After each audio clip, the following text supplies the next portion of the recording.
ভোর 4টের সময় উঠে করা এই মেকআপ লুকটা ক্লায়েন্টের পছন্দ হলো না। হ্যালো এভরিওয়ান, আমি মেকআপ আর্টিস্ট ওয়েন্দ্রিলা চলে এসেছে একটা নতুন মেকআপের ভিডিও নিয়ে, যেখানে আমি শেয়ার করবো একটা বৃদ্ধি মেকআপ লুক। চলো, প্রথমেই দেখা যাচ্ছে স্কিন কেয়ারটা আমি একদম ভালো মতন করে নিয়েছি, দেন আমি আইব্রোটা দিয়ে স্টার্ট করেছি। আইব্রো করতে করতে তোমাদের সাথে কিছু কথা শেয়ার করি। এই বৃদ্ধি মেকআপ লুকটা কিন্তু একটু আলাদা। অন্যান্য সবাই আজকাল ক্লায়েন্টরা যেরকম মেকআপ প্রেফার করছে সেরকমভাবেই দেখতে গেলে আমরা দেখতে পাবো যে আজকাল ক্লায়েন্টরা বৃদ্ধি মেকআপ হিসেবে যে ডে মেকআপ লুকটা হয় সেটাকেই মোস্টলি প্রেফার করছে। ডেফিনেটলি এটা একটা ডে ইভেন্ট, আর তার সাথে প্রেফার করছে খুব হালকা একটা চোখ। বেশিরভাগ সময় সবাই লাইনার ইউজ করছে, জাস্ট কাজল জিনিসটা কিন্তু আজকাল অনেকেই ইউজ করে না বা ইউজ করতে কমফোর্টেবল নয়। স্পেশালি বৃদ্ধি মেকআপ যখন হচ্ছে সেই ক্ষেত্রে কিন্তু অনেকেই এই কাজল জিনিসটাকে অ্যাভয়েড করে। তবে বাঙালি কন্যা চোখেই সুন্দরী, মানে তার চোখটাই যে সুন্দর সেটা কিন্তু বাঙালির একটা বিশেষত্ব। আমি হয়তো ঠিক করে বোঝাতে পারছি না, বুঝে নেবেন আমার মনের কথাটাকে। এখানে এটার জন্য আমি কোনো আলাদা করে স্ক্রিপ্ট লিখিনি, তাই যেটা মনে আসছে আমি সেটাই একটা ভয়েস রেকর্ডিংয়ের মধ্যেই বলে যাচ্ছি। তো হ্যাঁ, আমি যেটা বলছিলাম যে কাজল পরা চোখ ছাড়া বাঙালি মেয়েরা কিন্তু অসম্পূর্ণ।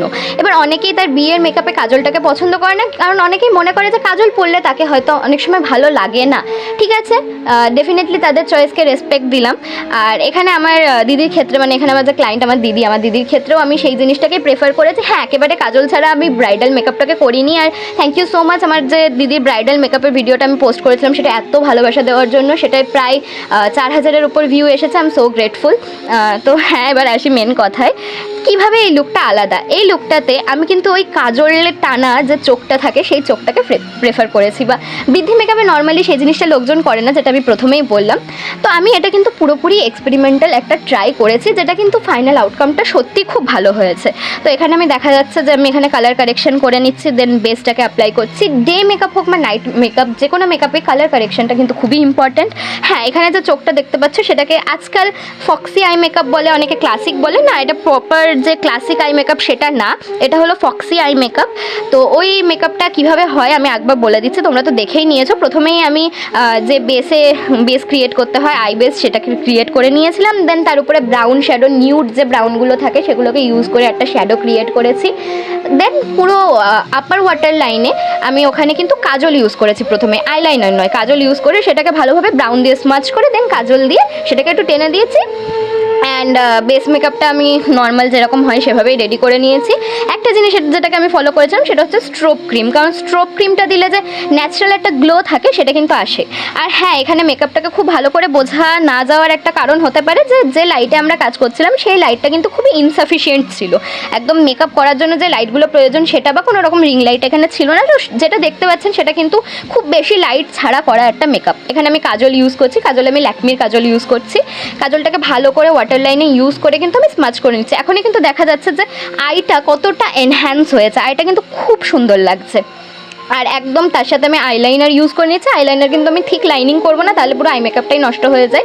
আর আইটা সত্যি বলতে গেলে আমার কিন্তু পার্সোনালি খুব পছন্দ হয়েছিল, যেটার জন্য কিন্তু দিদি ওই মেকআপটাই খুব কমপ্লিমেন্টও পেয়েছিল। আই এম সো গ্রেটফুল যারা দিদিকে কমপ্লিমেন্ট করেছিল। আমিও চেয়েছিলাম যে যেন দিদিকে সুন্দর দেখতে লাগে। আর এখানে টিপ পরানো চলছে। টিপ নিয়ে কিন্তু আলটিমেট কনফিউশন হয়েছিল, কোন টিপটা ভালো লাগছে, কোনটা প্রথমটা একরকম লাগছিলো, পরেরটা দিয়ে একটু ছোট লাগছে। টিপটা কিন্তু মেকআপটাকে খুব বেশি এনহ্যান্স করে, মানে টিপটা যেরকম হবে মেকআপটা কিন্তু পুরো যেরকম মেকআপটা হচ্ছে টিপ, হেয়ার স্টাইল, লিপস্টিক এগুলো কিন্তু খুব ডিপেন্ড করে। মেকআপ খুব ভালো হলেও যদি এই জিনিসগুলোতে একটু খুঁত থাকে জিনিসটাকে কিন্তু দেখতে ভালো লাগে না। তো ফাইনালি এই টিপটাতে আমরা সেটেল ডাউন করলাম। আর আমি ভালো করে কার্লস করে নিয়েছিলাম। এগুলো কিন্তু কোনো এক্সটেনশন লাগানো না, ওর কার্লসগুলোকে ভালো করে স্টে করানোর জন্য আমি স্প্রে ইউজ করেছিলাম। ডেফিনেটলি খুব হার্ড স্প্রে আমি ইউজ করিনি। আর হ্যাঁ, একটা জিনিস যেটা আমি করিনি, ট্র্যাডিশনাল জিনিসটা, রেড লিপস্টিক অনেকেই প্রেফার করে, সেটা আমি ইউজ করিনি। আর এটা রইলো ফাইনাল লুক। কেমন দেখতে লাগছে বলো? গাছ কৌটোটা কিন্তু আমার বানানো। বাই দ্য ওয়ে, জানি অনেকে কমেন্টে লিখবে রেড লিপস্টিক হলেও ভালো লাগতো, অনেকে আবার লিখবে নিউড লিপস্টিকেই ভালো লাগছে। কোনটাতে অ্যাকচুয়ালি ভালো লাগছে সেটা কিন্তু নিশ্চয়ই কমেন্ট করো। আমার যা মনে হয়, বিয়েতে যেহেতু লাল লিপস্টিক পরেছে তো এই ক্ষেত্রে নিউড লিপস্টিকটাই ভালো লাগছে। তো আজকের মতন এটাই। কেউ যদি আমাকে বুকিং করাতে চাও তাহলে 6290455872 এটা আমার নাম্বার, এই নাম্বারে আমাকে কন্ট্যাক্ট করতে পারো। Thank you, by.